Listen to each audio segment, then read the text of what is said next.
Hola chicos, ¿cómo están? En este video lo que quiero es explicarles los fenómenos de coherencia y cohesión. Ya estuvimos viendo en clase las reglas de coherencia, que son aquellas que se relacionan con la adecuación, la progresión, la no contradicción, pero que son reglas que se analizan en el texto una vez que el texto ya está escrito.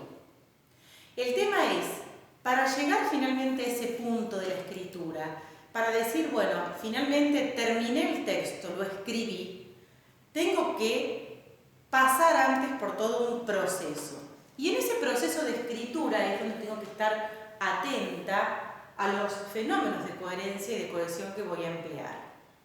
Cuando hablo de coherencia y de cohesión, no estoy hablando de dos palabras diferentes. Simplemente estoy hablando de dos palabras que se relacionan una con la otra. Hay coherencia cuando dentro del texto se han dado relaciones internas de cohesión. Y esas relaciones internas de cohesión tienen un nombre, como todas las cosas a las que le ponemos nombre. Uno de esos fenómenos es la referencia. La referencia es el uso de pronombres y adverbios que se emplean justamente para evitar caer en repeticiones innecesarias y de esta manera impedir que el texto resulte confuso, ambiguo, incoherente, etc. Si yo digo Luis y Ana son primos, ellos juegan, en esta pequeña oración ya estoy empleando un fenómeno de cohesión que es la referencia. Tengo este pronombre personal que hace referencia a estos sujetos del texto. Ellos es un pronombre personal que está haciendo referencia a Luis y Ana. En la segunda oración leo: Ana visitó a su abuela. Su es un pronombre posesivo y en este caso la pregunta que me tengo que hacer para ver a quién se refiere ese pronombre es: ¿la abuela de quién? Obviamente, la abuela de Ana. ¿Sí? Después vamos a trabajar con el cuadro de pronombres y adverbios, que es un cuadrito que tienen que tener bien en claro, porque para poder detectar estos fenómenos cohesivos, por ejemplo, el de referencia, tengo que tener en claro cuáles son los pronombres y los adverbios. Porque si no sé cuáles son los pronombres y los adverbios, voy a leer millones de veces el texto y no los voy a encontrar y no me voy a estar dando cuenta dónde está el fenómeno de referencia. Una vez que lo identifique, ¿qué marca gráfica voy a emplear? El círculo con la flecha. La flecha va a estar dirigida a la palabra a la cual ese pronombre se refiere, que puede ser que en el texto esté antes o después. ¿Sí? Entonces, si tenemos bien en claro cuáles son los pronombres y cuáles son los adverbios, no vamos a tener ningún problema en localizar en cualquier tipo de texto un ejemplo de referencia pronominal. En realidad, ustedes van a encontrarlo por ahí en otras páginas o en otros libros como referencia pronominal. La palabra pronominal, valga la redundancia, se refiere a que estamos usando pronombres para este fenómeno cohesivo. Otro de los fenómenos importantes es la elipsis. De todos los fenómenos, este es el más complicado porque estamos tratando de buscar en el texto aquello que no está escrito. La elipsis se define como la omisión de una parte de la frase que se supone que el lector puede reponer mentalmente. Lo que está omitido es aquello que está sacado, que no está escrito, que está oculto. ¿Sí? Y si está omitido a través de la elipsis, es decir, si usé la elipsis para omitir esa palabra, voy a decir entonces que está elidido. Elidido quiere decir omitido a través de la elipsis. Acá dice llegaron tarde. ¿Quiénes llegaron tarde?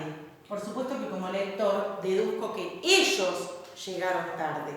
La oración no dice ellos llegaron tarde, pero no porque haya un problema de escritura o porque la oración sea incoherente, simplemente porque se empleó el fenómeno de la elipsis para omitir la palabra ellos. Entre corchetes colocamos cuál es el elemento elidido, es decir, aquel elemento que se ha sacado, que no se ha escrito a través de la elipsis. Dijimos que a la referencia la vamos a marcar con un círculo y flecha. Bien, cada vez que haya una elipsis en el texto, lo vamos a indicar con un signo de interrogación cerrado. ¿Sí? Y entonces, en donde nosotros detectemos que está la elipsis, vamos a colocar un signo de interrogación. Observemos el segundo ejemplo, que dice, la casa de Sol es grande, pero la de Omar no. Acá tengo dos elipsis. Acá una. Y acá otra.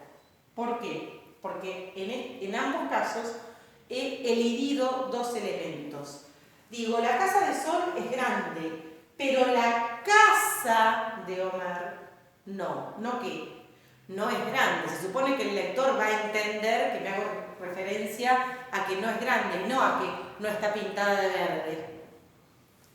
¿Sí? Bien. Bien, otro de los fenómenos cohesivos importantes a tener en cuenta es el uso de la sustitución léxica. Cuando hablamos de sustitución hablamos de cambio.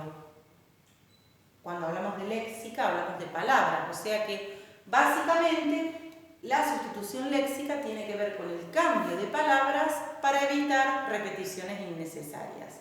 Fíjense que siempre el objetivo de esto es no caer en repeticiones innecesarias que generen confusión en el lector, que generen ambigüedad, que generen problemas en la escritura.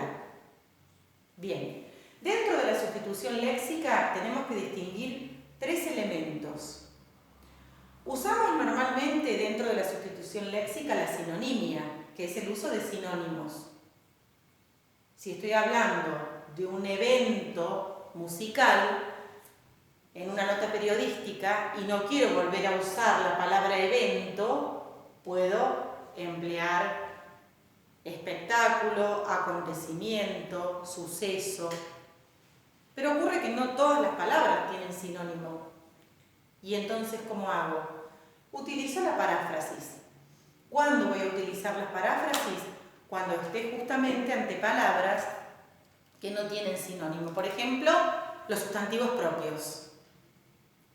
Y hablo de un texto, por ejemplo, en el que aparece la palabra San Martín. Bueno, para no repetir San Martín, yo ya sé que San Martín es una palabra que no tiene sinónimo y voy a tener que buscar expresiones equivalentes, es decir, iguales en cuanto a su significado. Y puedo usar, por ejemplo, el prócer, el libertador, el padre de la patria. ¿Sí? Si hablo en un texto de Messi, y yo también sé que Messi, por tratarse de un sustantivo propio, no va a tener sinónimo, y entonces recurro a la paráfrasis. ¿Sí? El as del fútbol, el futbolista, ¿sí? El deportista. Incluso hasta puedo usar pronombre, pero ya estaría usando referencia, para referirme a ese sustantivo. Tengo también dentro de la sustitución léxica el uso de hiperónimos e hipónimos. Los hiperónimos son palabras generalizadoras que abarcan categorías menores. El hiperónimo sería la palabra general y el hipónimo la palabra incluida dentro de esas categorías. Yo les digo, por ejemplo, animales. Animales es el hiperónimo de perro, gato, paloma, mono, oso, serpiente. Y a su vez, perro, gato, paloma, mono, oso, serpiente van a funcionar como hipónimos de animales. Esto es como cuando juegan, por ejemplo, al tutti frutti. Todas las columnas que voy armando de palabras que voy a poner. Colores, objetos, marcas, El hipónimo va a ser todo lo que, según la letra que me toque, vaya colocando en esas columnas. ¿Sí? Y finalmente, para terminar con los fenómenos cohesivos, hablamos de la conjunción. La conjunción es el uso de conectores. Los conectores son palabras que sirven para unir palabras entre sí, oraciones entre sí o frases entre sí. Y, porque, pero, aunque, no obstante. También voy a proporcionarles luego una lista con los principales conectores que se emplean. Bien, observemos la oración. Es valiente, pero no lo sabe. Acá tengo un conector que es pero, lo vamos a marcar con un triángulo. Dijimos entonces que a la referencia la vamos a marcar con un círculo y la flecha. A la elipsis con un signo de pregunta. A la conjunción con un triángulo cada vez que veamos un conector. Pero nos quedó ver cómo marcamos esto. Es que esto no lo vamos a marcar en el texto, lo vamos a extraer. Se extrae. ¿Qué quiere decir que se extrae? ¿Cómo que se extrae? ¿Qué? ¿Lo saco? Hago la aclaración y digo, en el texto hay sinonimia entre espectáculo y evento. O hay paráfrasis entre San Martín y Prócer. O en el texto animales está funcionando como hiperónimo de perro, gato y paloma. O bien perro, gato y paloma está funcionando como hipónimo de animales. Bien, espero que les haya sido de utilidad esta explicación. Nos vemos en el próximo video. Hasta luego.